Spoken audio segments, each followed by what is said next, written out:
Hi everyone, and welcome back to, if you're coming back, or welcome if it's your first My Livelihood podcast. Welcome. We've got Ed here, and we are very lucky to have a wonderful guest this morning, Chris Smoje. And Chris, we have known for a little while. Hey Chris, great to see you this morning, and lovely to see you looking so bright-eyed and bushy-tailed because you're a new dad. I know. Which is very cool. Although I can sort of, in a way, it's, even if I am bright-eyed, which I am, I've just got this genetic thing where my eyes are always dark underneath. It's just one of those things. So I sort of look sometimes perpetually tired anyway. But as we just spoke about before we came on air, he's luckily a pretty good baby at night, which is good. So awesome, fantastic, ready to go.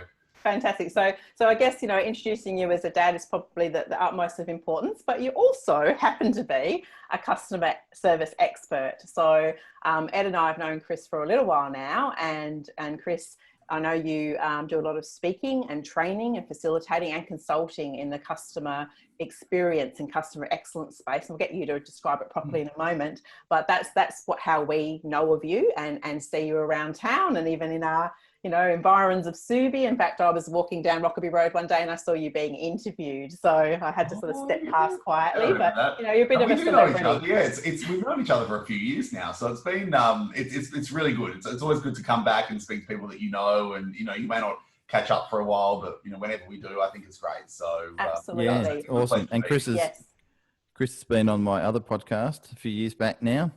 That's great. And mate, this is episode number 10 of the My Livelihood podcast. So you're lucky number 10.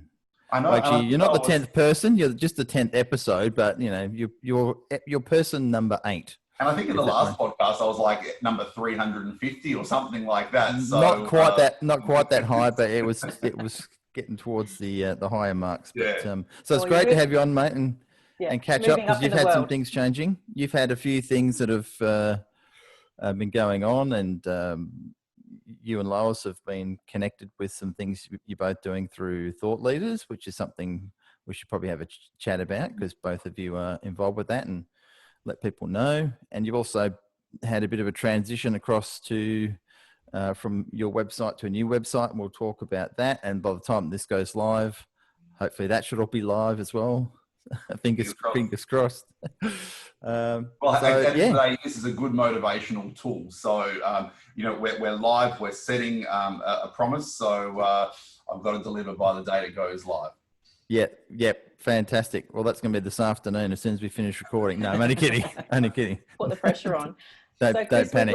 We'd love to know more about customer service transformation. I love that. When I looked on your LinkedIn, I love that notion of that, because a lot of people sort of have different preconceptions, I guess, of customer service. But yeah, we'd love to know more about, I guess, that, but also, I think Ed's going to ask you some probing questions around your past as well and how you got to where you've been.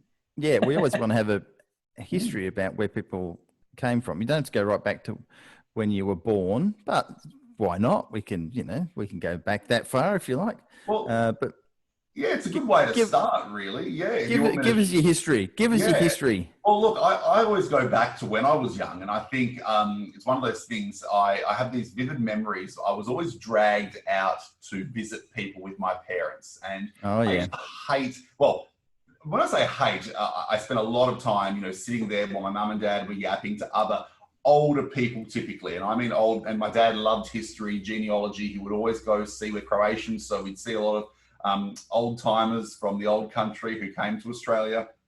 And as a kid, I was always complimented on by old people I should always be careful saying old people, but I was always complimented on the way I could speak with grown-ups. And often I would be in a setting where I'd be 4, 5, 6 years old, and there'd be other grown-ups around the table, and I would just contribute to the discussion. Now, look, I'm not going to talk about the war or, business or anything, but I would have conversations and relating to people, firstly, that were not always my age, was something that I grew up with as a child. I mean, as a real child. So then when I started work when I was 14, I just had this, and I'm happy to say it, this natural ability to interact well with people and serve. And then obviously as I furthered my career, I was really passionate. I actually wanted to become a school teacher. and I was actually studying to become a high school teacher and be a geography and politics teacher. And the job that I had at the time was in retail, and they needed someone to do some.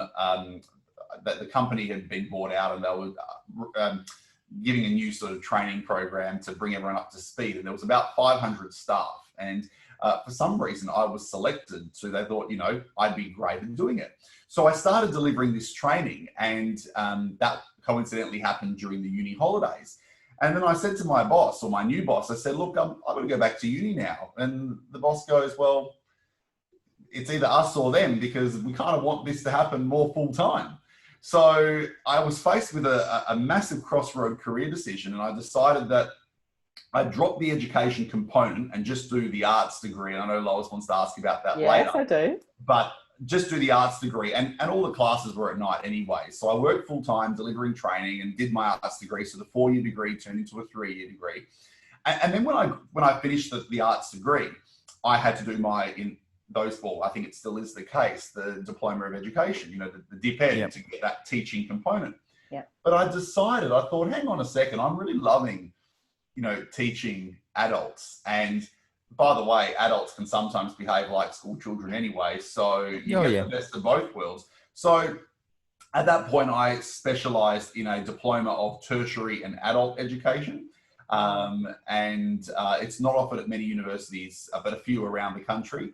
And then got into the role of sort of training and development, working in learning and development functions. And I guess then as my career took off, and I was, you know, happy to work in a training role in companies like Maya and Qantas, and working for some larger companies in training and development, my often favorite program or favorite course was customer service.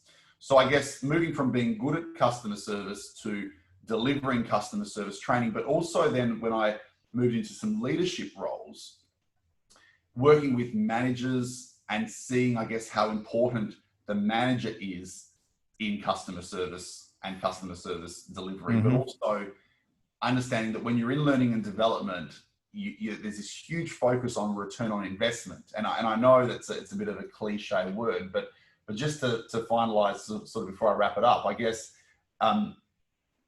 a lot of training just doesn't work. And you've probably been to programs, and some of your guests would have been on programs where they think, oh, that was a waste of time.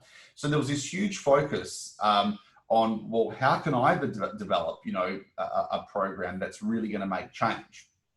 And I know Lois is going to ask also about another course that I'd studied, so I'll let her introduce it in a second. But I did some work internationally on customer service, and I sort of started to discover a process or a way forward with customer service training that actually works. And I tested it out in one of my jobs, and it did work. And I thought I would love to just go out on my own and share the love as much as I can to everybody else. And that's where I'm at now, taking what I've learned and delivering it. And as Lois, you did say the word transformation, it works when we embed this in organizations. So that's where I am now.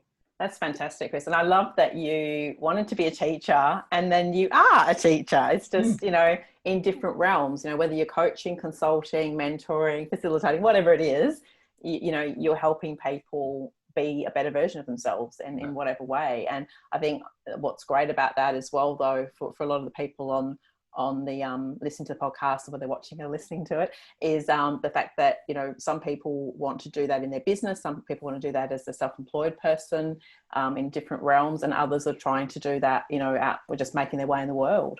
So I love that. And you know, when I saw the arts degree, I was like, aha, you know, you've you sort of pivoted a little bit once you realized what you wanted to do, which is fantastic. But what, you know, are you grateful for that arts background? Well, okay, yes. So the degree I wanted to do was, I wanted to be a geography and politics teacher. Yes. Politics was more just a second major. I am interested in it, but my main passion was geography. And I love everything from, you know, how mountain ranges are formed, how weather forms, you know, plate tectonics. You know, I'm the guy with my wife when we're driving, and I say, oh, that mountain range was formed by this, or, you know, that's the, you know, whatever it is.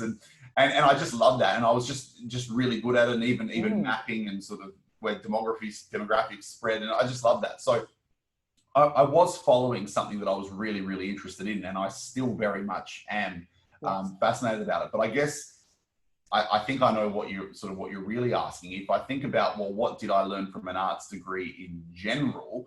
And I know universities are a very different beast, but I think if you take away what you learn in an arts degree, you learn how to research, you learn how to write, you learn how to analyze, you learn how to present, you learn, even if it's just your commitment of getting out of bed and going to uni when you're 18 years of age, you learn that too. So I guess some of the more life skills that you pick up out of an arts degree, absolutely. That's I think what I really take away from it. And back when I was 18, I hated doing my assignments and stuff. But what's really fascinating is I remember, you would have a 2,000 word essay, and you would get it at the start of the semester, and you would procrastinate on it, and you'd be like, "What the hell?" And it would be this burden over your head.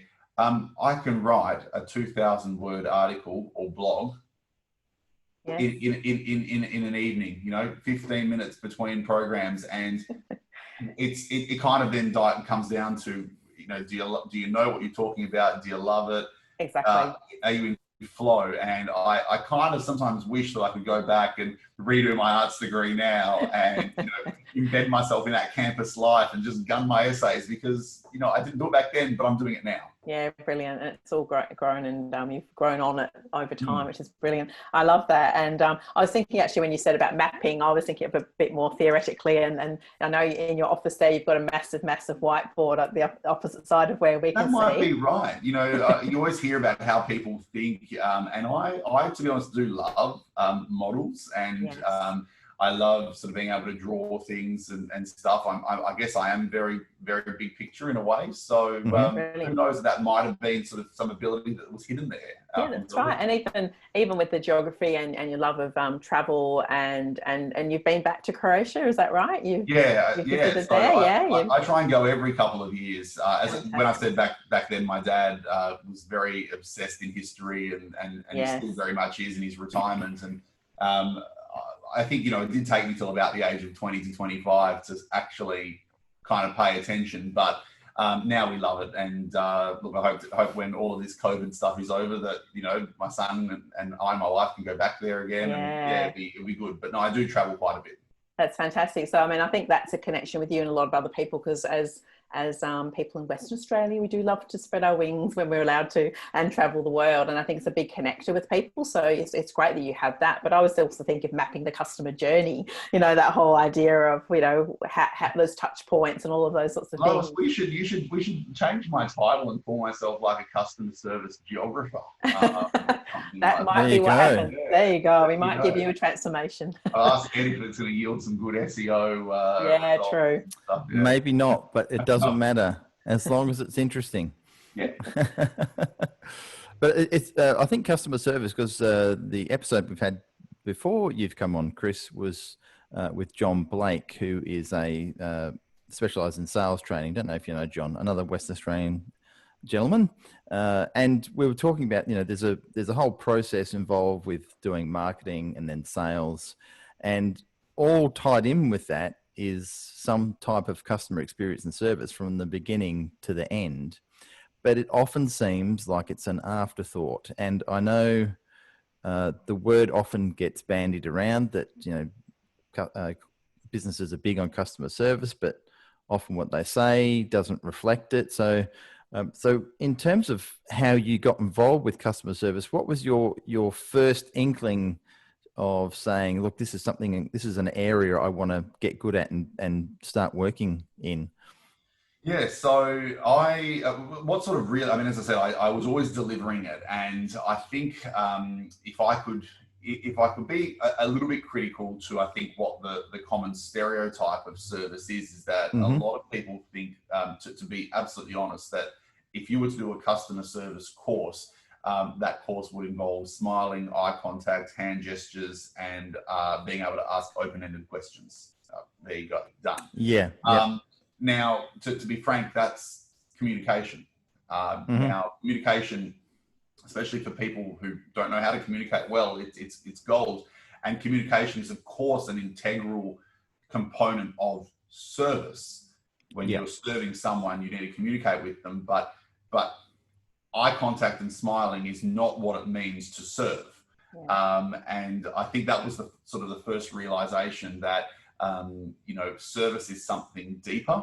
And I guess what really got me was I was at the time working for those who are listening here in Perth for Adventure World in Bibra Lake. I actually left Australia's biggest airline, Qantas, to go to Perth's only theme park, Adventure World. And just this transition from, and by the way, Qantas are very focused on service, but when you move into a theme park realm, theme parks are all about the experience, and people go there to have fun. And whilst they've got to be very safe, as when you fly a plane, you've got to be safe, but service is just something that's massive in it. And if you operate it, and then that's where you look at some of the great organizations in the world. In fact, arguably one of the best organizations for service globally is the Walt Disney Company. And which you did your training with, yes? There we go.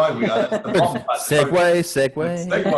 But if you look at them, that's like the pinnacle for customer service. Now, there's a few others like Ritz-Carlton, Starbucks, there's a few more global, but that is probably the most well-known. So I guess that was my sort of starting point to say, well, hang on, you've got what everyone thinks down here as being customer service communication.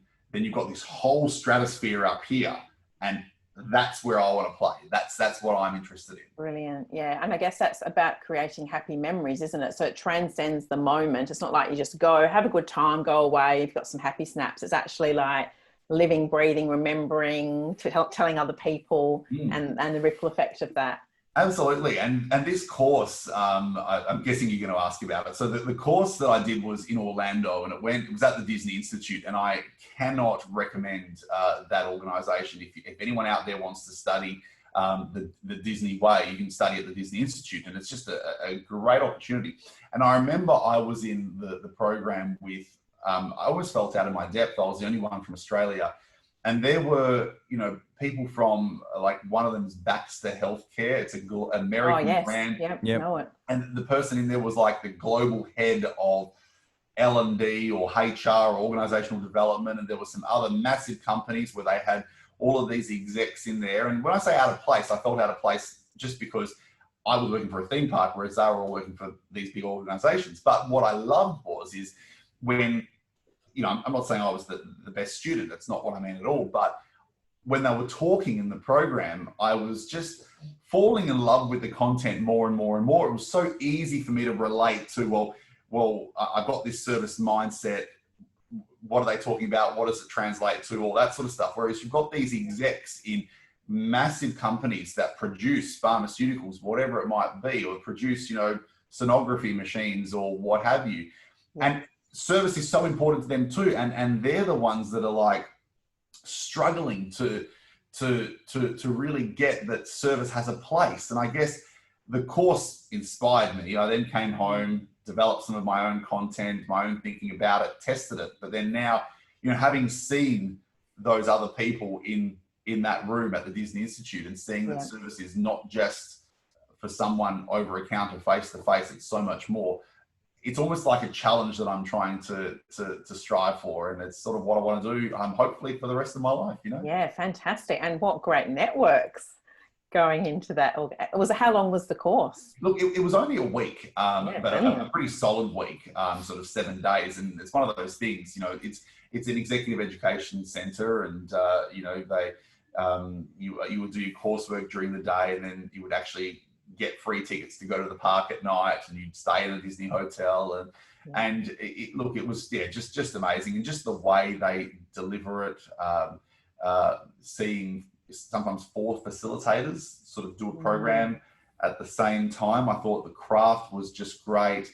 Even catering. I know we always love coming to the training and catering, but just the way in which they did it. I've got a photo of my graduation certificate with Mickey Mouse as well. Oh, lovely. So I did get to meet Mickey, and yep, I'm standing next to him with my, those the mortar boards that they give you. Well, yes. They give you the mortar boards with the ear. Yeah. So cool. Yeah, that was really cool. So I know it's going to be tough, Chris, but which is the most proud moment? The mortarboard with Mickey and having your graduation there, or your arts degree graduation? Oh, I think, the arts degree, I was actually, proud moment, I'd say arts degree, because I remember walking on stage and shaking the Vice Chancellor's hand and thinking, this was 3 years of hard work. Hard work because I was I loved working. I didn't like uni. I'm happy to be on camera and say that. So whereas a few years later, it was probably close to maybe 6 or 7 years after the undergraduate degree, studying at the Disney Institute, it was 7 days, the most fun I've had in my life. I didn't want it to end. So I guess, fantastic, yeah. But I guess now when I come back and I am working in the training and conference space and facilitation industry, I think having seen, I believe, a very elite program in terms of the way it's delivered, I think I'm very proud about that now, because I know, and I know they've got the budgets and they've practiced it, but when I see how that's been delivered, and it's fair that I can be, and we all can be critical of going to other training when it doesn't hit the mark. Sure. At least I've got something that I can proudly say, to use those words, proudly say that I'm striving toward. Absolutely. And I think it's wonderful that you can create that, a different experience obviously, but you can create your own content, which I know you're very big on. In fact, we all, I think, met through what was then called National Speakers Association Australia. So, we're all into content creation and experiences and learning always and developing and creating. So we're all in that space. I remember my first ever National Speakers at the time meeting, and I'm going to give the man a plug because he changed my life. But I remember my first meeting, I sat next to a gentleman by the name of David Katsoukas, and he's a legend. He's wonderful, fantastic. takes we you love Dave. But what I loved about, or what was interesting, is this first meeting. I'm talking to Dave, and he's just talking with this language that I'd never heard, and he was saying words like IP, IP, IP, IP, IP. And you're like, what the hell is that? And I'm like, what the hell is that? And it's intellectual property, and I'm like, whoa, this is a pretty big beast. This sort of thing. This is pretty, I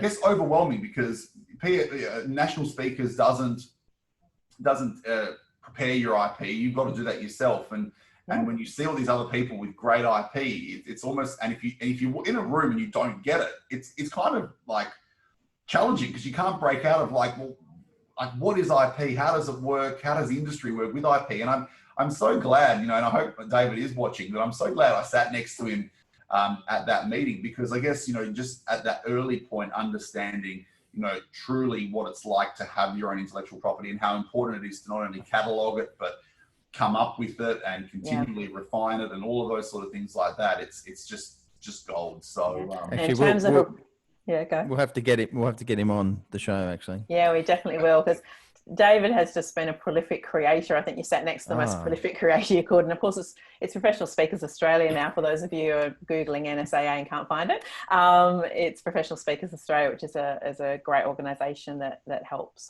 speakers develop and, make a living, a livelihood from their voice and their IP. Yes, absolutely. Yeah, and there's a lot to learn at those types of places. And you say this, you don't know what you don't know, what you don't know. So it's, importance of networking. But in the current climate that we've been having, in terms of having the whole COVID-19 stuff going on, isolation, people not being able to go out anywhere near as much, if at all. There's been a lot of stress and strain on businesses and how they conduct and what they do. Have you seen in your time, because I can imagine you're very, very switched on, and you probably see this stuff far more than the average person. Have you had some experiences that have been really positive that you've witnessed out there, that think this company has got their stuff together? And have you seen any opposites to that? Have you got any examples? Putting you on the spot here, mate. Yeah, no, not a problem at all. Look, COVID happened. Luckily, it happened in a bit of a crazy time where we were having our first child. So in a way, there was some time that I could sort of take off and reflect. But it's disrupted, the traditional industry of getting out in front of people and speaking in live environments. And I remember the day that it all happened. It's one of those things you'll never forget. But the day it all happened, and I started.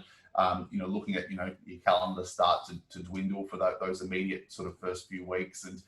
And it's sort of, you ask yourself the question, is this the end? In terms of, and when I say that, a lot of people may not think that, but there are some great speakers out there who are futurists. And if you follow them, they talk about, this potential for your industry to be disrupted. And it's a really important thing that we should always think about. But anyway, so I thought, wow, is this the end? But then I paused a little bit and I thought, hang on a second.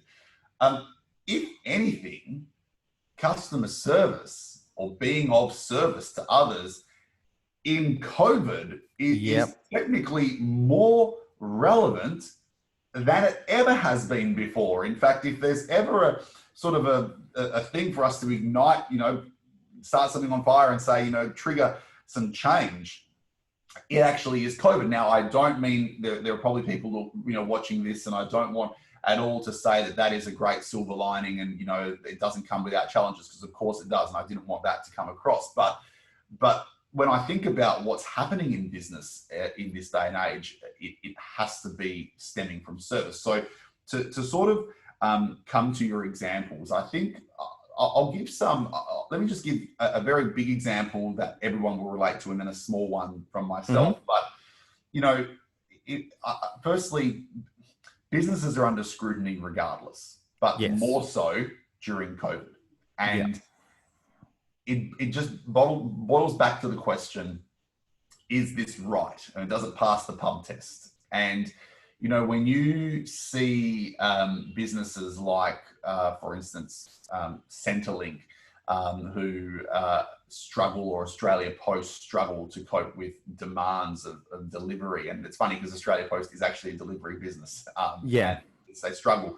But then you look at a company like Woolworths, who in a couple of weeks, they double their delivery capacity. So they're a supermarket who don't really, the delivery's over here, and then all of a sudden they become a delivery supermarket. But then you've got like Australia Post, that is a delivery company, but struggle to sort of keep up. And I know that it is challenging. But even the banks, for instance, 6 months ago when the Royal Commission, or maybe even 12 months now, if you asked me, what do you think of a bank? The community will give a very different opinion to what they're giving now when we start talking about mortgage freezes and things like that. Now, the point is that you've got to be empathic or empathetic to your customers, but in this day and age, it's doing whatever we can, and you've got to come from service. Now, the companies that don't and focus on greed or focus on protecting what they've got, they're the ones that are going to come under a lot more scrutiny. And the businesses, like the banks, but even other organizations, what they're doing is they're thinking, well, at the end of the day, we've got to serve the customer. So we've got to remove all of the stuff. And I know I'm sort of really going quick here, but all of the stuff that would affect getting what the customer wants. And that means a significant reduction in red tape, bureaucracy, approval times, anything that used to be in the way, which is poor for service, we're actually getting rid of it, which I think is great. Now, the company I just wanted to mention at more of a local level that I've had some dealings with is obviously when cafes shut, I couldn't go and buy a coffee anymore, my local coffee. But this particular shop, it was takeaway only, but we just had a baby. So this coffee shop, I decided they actually roast their own beans. So I would go and buy the beans there and take the beans home. Now, this coffee shop has obviously, reduced in terms of restaurant capacity. They're whole reinventing their menu. They put staff off. It's evidently, you walk in as a customer, it is evidently not a good time for them. But I go in there and buy 2 bags of beans, to last me, say, a fortnight, because you don't want to go out as much. And I keep on doing that on a regular basis. And then I noticed occasionally I'd go in there and buy 2 bags of beans. And I'd get like a free coffee with it. Have a coffee while you're waiting. Or I'd go back and buy 2 bags of beans and they'd say, look, we just baked some donuts. Take one. Oh, nice. Now, yeah, it's not, and here's the thing, it's not about freebies because, well, free can get very addictive, and it's not that you're out there looking for free, but it's the gesture of giving in those times. Now, this cafe, as every cafe would have been counting the dollar to the last. Of course, absolutely critical. I can't even imagine. I don't know what. I couldn't imagine what it's like. But they said, while you're waiting, I'll make you coffee. While you're waiting, have a donut. And that act of generosity, I mean, look, I'm not a celebrity, but I speak on the media. I do podcasts like this, and I've been talking about this place like you wouldn't believe because of that. And it's just such a nice gesture to do, even though they're under so much pressure. So, those acts of kindness, which is great service, that's really, really known during this time. And are you just going to keep us in suspense and not tell us who this cafe is? No, now look, I know because I know you've got a global audience, but we all know that you live in Subiaco and work in Subiaco, and that the Subiaco is a trendy cafe place, isn't it? But there's one. Yes. I'm going to get one up. I'm going to compete with you guys here. I'm referring to the place called Lupo Lab in Mount Hawthorn. So not too far from you guys, but no, that's cool. It is absolutely an amazing place to go to. And look, if anyone, and as I said, I always get nervous saying it because it's not that there's no sign up there saying come in and get free stuff. That's not what the point is. No. But no, that's not the message. No, the message is this nature of just kindness and respect from the people there. And I cannot recommend them, highly enough because, that's sort of almost the highlight. If I, because, we did spend, you and Lois and all of us spent a lot of time watching the news, and all we saw was Qantas, Virgin, Woolworths, Australia Post and Coles, Centrelink. There's 6, right? Yep. And just restaurants in general. But, to really relate it to something that can personally affect you. I think it's really cool to say you've been part of this and you've seen the generosity that comes through COVID.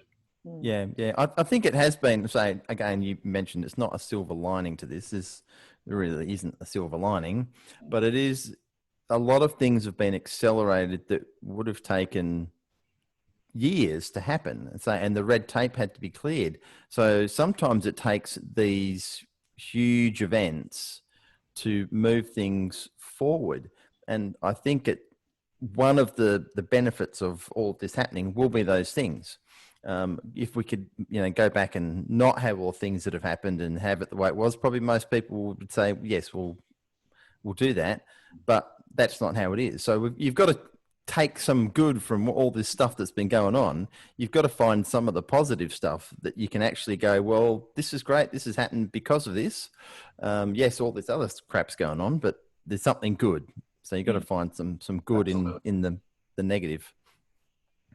Yeah, good points. Good points, Lo.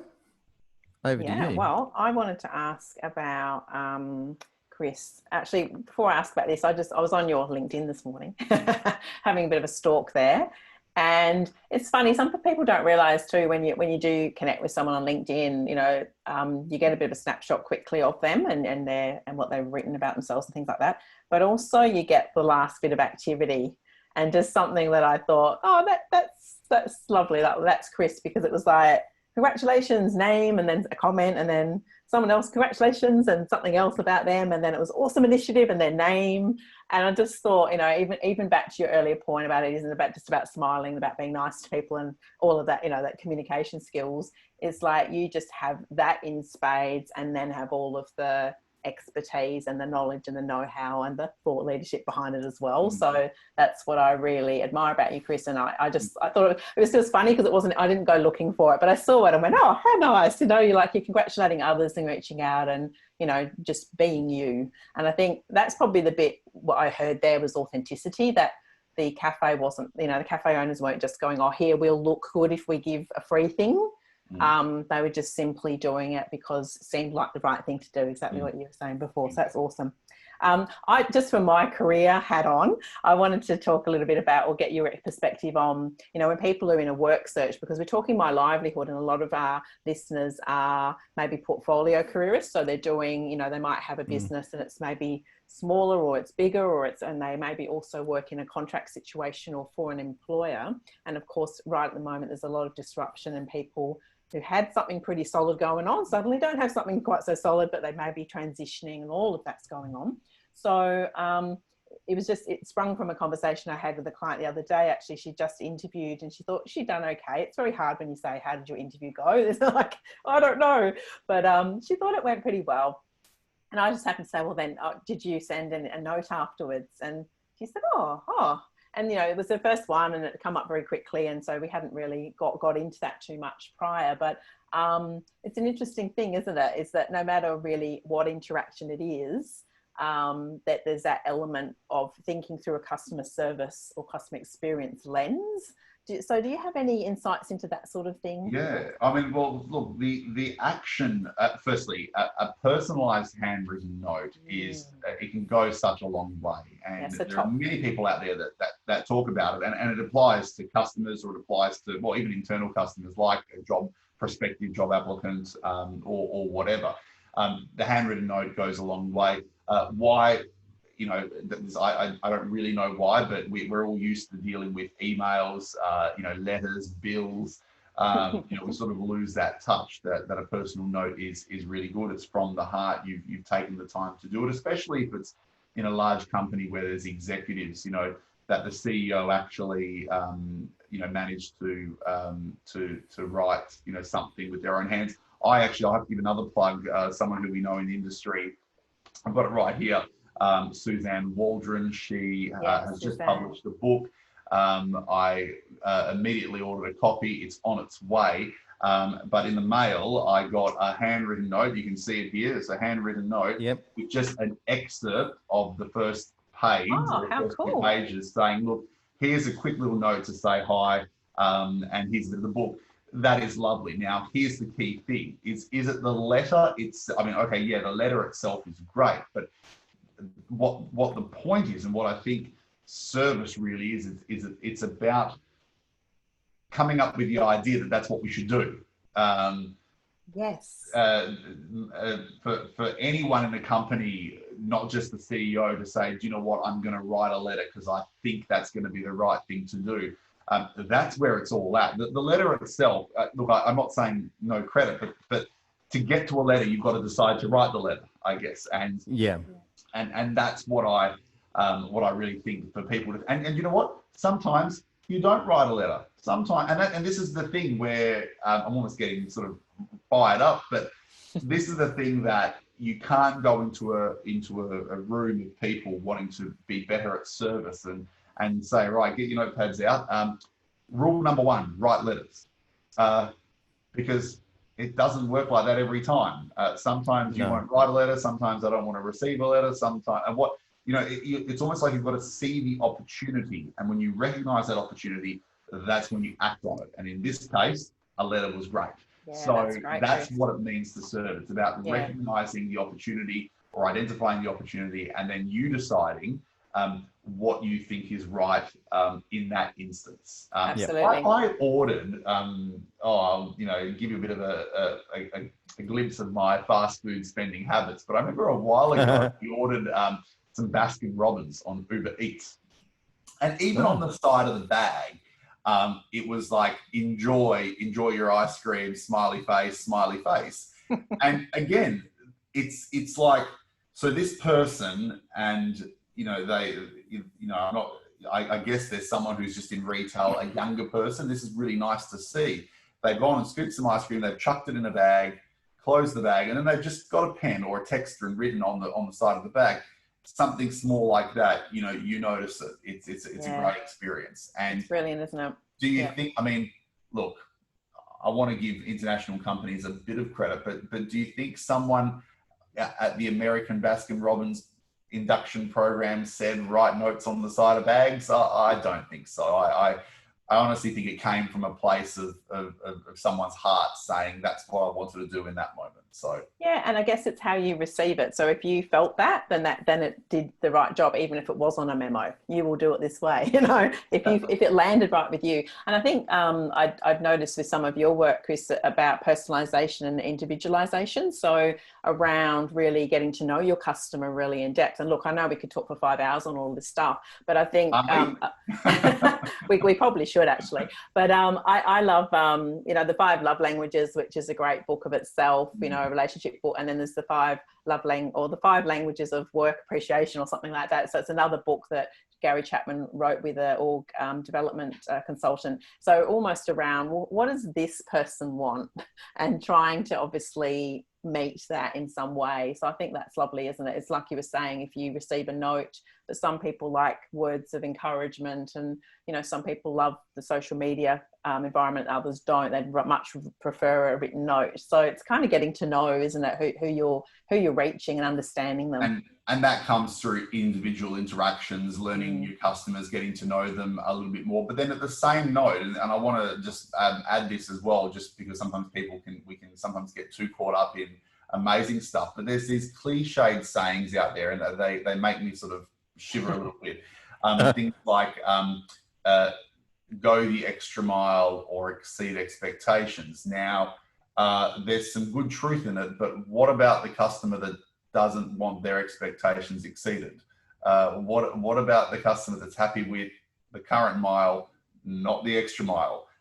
In COVID, when we're told you've got to get into a supermarket and get out, is that the time to go the extra mile and chat for another half an hour? No, it's not. And that's where these cliche sayings, I think, can be very misunderstood. That, you know, yeah, we want to personalize things and do all that sort of stuff and, you know, the high end stuff. But at the same note, you know, if that individual customer just wants to walk in and walk out, and you can read, and I know I'm talking very retail focused now, but you can read that this person's looking at their watch, you know, they've got, you know, a baby in their arm, maybe like me and my wife when we go shopping now and things like that. I guess then the staff member has to read that customer and say, well, okay, for this customer, we're not going to talk a lot longer. You know, we're going to keep it brief. So absolutely. And that happens a lot, even in the sort of more personal services realm, where it's, you know, closer contact, like a hairdresser or something like that.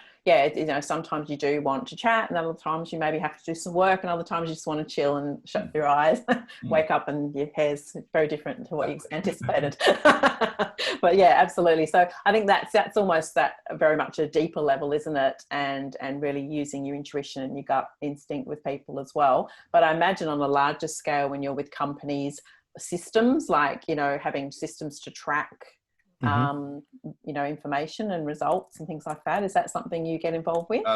Well, from an IT perspective, no. But again, if the systems are useful to help you, go ahead. But I'd never say get a CRM to have a CRM, or to have a CRM. Or actually, no, let's not even talk CRM. Let's do something that everyone can relate to. Customer service survey. Yes. If you're going to do a survey, do you read the responses firstly? You know, does the survey ask 400 questions, but it's not really relevant or whatever, you know?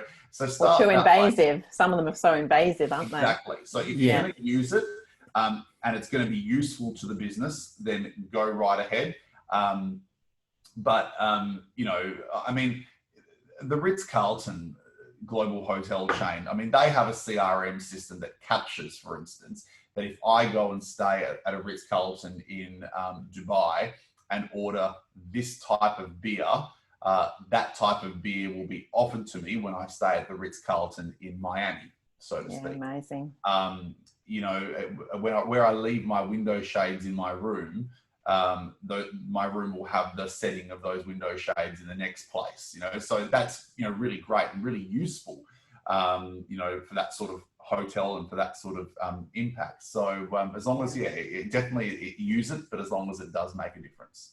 Yeah, and that's almost a segue to, you know, using your intuition, reading the customer, but also using the kind of interface with bots and AI and all of those other things that you know, can make that easier. I know, Ed, particularly focusing on online and all of that, I just want to say, and I don't want to be too provocative, but I want to put it out there. Someone asked me once recently, are chatbots better than humans? And my response was actually yes. And I'll tell you why. If you write something in a chat box, and the algorithms are designed to pick up words and empathy and whatever, and help escalate stuff a certain way, you could take those same words and go and speak to a person, and you've been there before. You can witness those words you say just gloss over. Yeah. Yep. And that's probably a good example where communication and empathy in service training is relevant. I never said it wasn't relevant. I just said it wasn't all that. But I guess that's my point, that if I can get a computer system that can understand my emotions and escalate something accordingly, but a live person doesn't, well, then the computer is better. If I can get a social media officer on Twitter of a company to respond to my inquiry quicker than a response that I'll get in person, it's like the better service online actually wastes your frontline team, and it wastes them in a very bad way. It's not good. And that's why I just wanted to be clear that service is that it's not just face-to-face, it's also online. And one can't be better than the other. I know sometimes they say if you want it resolved quicker, of course, go online and things like that. But I guess you can't have staff that are just wasted, because at the end of the day, a lot of the interactions that many organizations have now, because a lot of stuff is automated, a lot of the interactions face-to-face are often complaints or often give me help because I've tried this and it doesn't work. So we've really got to make sure that the online help or the face-to-face help is as good as online. Yeah. Yep. My personal belief is service and experience should be platform agnostic. Whether they're standing in front of you, whether they're on the phone, whether they're typing you an email, whether they're using a chatbot, the same feeling and experience should be felt in a different way, obviously, but the whole core of what that business is doing should be felt through the processes that the customer is interacting with. Absolutely. And I think the training that comes down, so if you don't train your staff correctly on how to provide that experience, just as if you don't train the chatbot to do the same thing and program it, it's the same thing. You can have a crappy experience on either. So it does come down to how well the company understands their customer and how they're trying to make their experience the best. And then that is going to reflect on what is actually trained. Absolutely. And also, you mentioned the word experience, and I just wanted to add that I'm going to guess at the percentage, but I know it would be high, but most of the customer experience, the overall experience, is driven by service of some kind. Yeah. The classic analogy of a restaurant owner I spoke to, and they said, look, we don't need customer service training. We need customer experience training because everything's about the experience. We want our restaurant to be known as the quick restaurant. We don't want to be a slow restaurant. And I said, well, just think about this for a second. Just think about it, right? You want to be a quick restaurant. You've got to be greeted promptly. Okay, what's that? Service. You've got to be seated promptly. What's that? Service. You've got to be given your menus promptly. What's that? Service. You've got to get your glass of water poured promptly. That's service. You've got to get checked in on. That's service. The waiter's got to relay the order correctly and quickly. That's service. The chef's got to.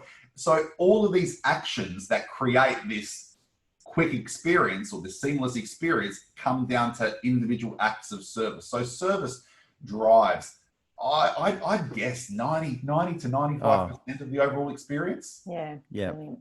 Yep. Yeah. And it's interesting. I mean, Lois and I come from a strong customer service background as well. And I think we're both lucky because we came from a retail experience background as teenagers. Lois worked at Treasureway. which is a clothing and it was, yes. Yeah, it was. Yeah, it was. I don't know. I've never was. No, it's okay, Chris. We'll gloss over that. For people who are in another country or who are young, it was clothing and linen and so like a family clothing store. Right. Yeah. Anyway, it was popular back in the 80s, but doesn't exist anymore. But it was front facing customer service retail. And I worked for Kmart, and pretty much everybody knows who Kmart is, whether it's in Australia or the US. It's a well-known retail brand. And it was all very much about the customer service and making sure the customer got what they wanted. And so I think as young people, it was great to sort of get some training around that and experience it. And I think it's very obvious to Lois and I when we're out and about, what actually stands out as a great experience, but it's always backed by the customer service aspect. Absolutely. So, and can I just say that, I know every industry, I could say one thing and someone watching this might have a horrid example at a Kmart store, but what's interesting is Kmart, firstly, I think there's the whole Marie Kondo stuff of organizing and buying stuff, Kmart has seen a great surge in terms of where they are in the market, and a lot of the staff, from what I've seen, are pretty good at Kmart stores. But what's really interesting is people will say, with low price, do not get service. But when you actually compare companies like, what's the opposite of Kmart? I think it's Adairs as an example that does a lot of homewares, but it's very high level. Both companies, both Kmart and Adairs, have continued to grow together. Or Howard Storage World, I think, is another example. They're businesses that have their marketplace, and you can still get great service at the lower end, but just as great service at the higher end as well. So it's not about budget versus full service. The service is the same regardless. Yeah. I think service is better than self-service in my book. So when I go into these stores, if I can resist the self-checkout, I know some of them you don't have a choice anymore, but I just want to give someone some work, a real person. So that, it's about choice, and it is about choice. But what's interesting is when I'll just, if I can, I don't rant often, but I'll just give one. When I go to Woolworths and use a self-service checkout, I buy, the replaceable shaver cartridges, and they're like $30. So they have the security tag on them. Oh. And I go there knowing that red light's going to start flashing. And there's that person standing there on the anti-fatigue mat in that little square. Yeah. And I know that my light's going to buzz. And I watch that person as I walk up to the counter, and this is kind of what I see. And I sort of... Looking around. And I walk past, and someone's able to just stare. And I think that, it's a touch point to say, hey, goodbye, see you later. And that is an example, if done poorly, of a person being wasted, being wasted. That, I've got the choice to use self-service. I'm happy to use self-service, but I might need help. And even if I don't need help, I just might need a hello or a goodbye or even a smile. And there's your basics that we talked about before, how relevant they are in that point. So, and even anticipating needs of seeing you and seeing what you've got and thinking that's going to need I've come in at 8:55 p.m. when there's no one in the store, and I've done this. I've walked to the self-service with my Gillette razors, and I've seen the person on the mat go, I might go and collect some baskets at this point, and just walk off and start collecting baskets for the 9 p.m. close. Right. And it's an interesting thing. And not to have to be so critical, but it's just an opportunity that I think supermarkets and their direct line managers, they can make a huge difference if they just focus on just that one thing. And there are so many opportunities. I'm sure everyone listening in or watching is also thinking, oh, maybe I could do that better, or in my business or service or rapport building with other people even. So, no, that's great, Chris. There's some gold there. So who is it that you mainly work with, Chris? What sort of businesses, clients do you want to attract to speak to you? Look, it's interesting because I'll give you a quick answer, but I predominantly, I don't really do a lot of work in the retail, tourism and hospitality industries, which you might be thinking, shock, why not? And I asked the same question, why not? And I think to sort of, if anyone from those industries are listening, and I could just speak from my heart, I think some of those industries feel that, well, you know, the staff are transient. Yeah, we're open 24/7 or we're open 7 days a week. We just can't possibly be focusing on service. And as a result, I don't do much work in that industry. I think it's something very challenging to get those businesses, retail, tourism, hospitality, to really focus on service, especially at a time like now. So typically I'll work in a lot of the corporate space, local governments. But then again, local government's a great example because, you know, you're one up from the ratepayers. And I love that, how your focus is on serving ratepayers. So, you know, local governments can even be corporate offices, you know, aged and disability care is another big one, especially with the whole NDIS and all of that. So they're the industries that I typically work for. I'd say local government and aged care, but also anyone in business, typically at the leadership level. So I work well with leaders and HR teams, because you can go blue in the face training someone on the front line. And it goes back to what we said earlier about, you know, smiling and eye contact, but it really is all about the frontline leaders or the upper management, but also the human resource teams that have to work in unison to deploy programs or deploy a culture of service excellence across an organisation. So I enjoy working with the larger organisations that have sort of a good level of managers that we can really make some change. But having said that, I've worked with earlier this year a business of 5 people and a family business, and it was again just as relevant. Yeah, because we don't always see, you know, we're too close to our own stuff, aren't we? So you're able to go in and do a whole diagnostic and look at everything, and and help. That's right. And I think, you know, if I sort of could give a tiny plug of what I do, or, you know, whatever, it's as I said, service is not a hard and fast rule every time. But what I have developed, and I've got a sort of a structure in place and a sort of a sequence that I can take people through a program that I offer, and it really just helps unlock their minds to, okay, I've got all that, now I know how to get out there and serve. And if everyone gets it, sky's the limit, you know? Fantastic. And how can people access that, Chris? Well, so by the time, well, actually, no, if I'm always open for a chat. My email has changed and works now. So anyone can email me, chris@chrissmoje.com. I'm sure Ed or Lois, you'll pop that in the... Ed will be doing the show notes. We'll be doing all that. We will. And the website, when it does go live, will be chrissmoje.com, all one word. But that's always easiest to get in touch with me, and always happy to have a conversation, and especially during this time, you know, going back to that coffee example, you know, if anyone has any burning questions or anything that they would like to know about, you know, what could they be doing better in this time, hit me up and I'll be more than happy to share whatever wisdom I can. Fantastic. Super duper. Well, thanks again for coming on the show, mate. It's been great catching up again.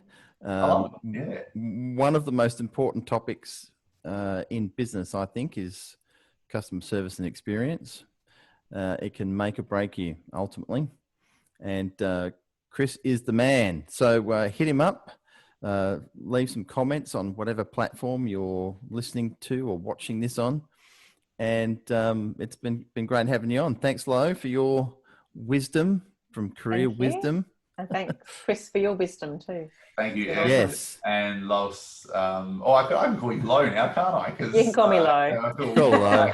Ed calls That's what I do. Hey, Lo. Well, I wouldn't call you Lois and Ed Edward, so Ed and Lo. It's, don't call him Edward, you'll get in trouble. No, it's been a real pleasure, and anytime you ever want to chat again, I'd just love to. We'd love to. Because I love chatting to you guys. Awesome. Thanks so much, Chris. Thanks, mate. Thanks, everyone, for listening. We'll see you on the next episode. Bye for now. Have a great time. See ya.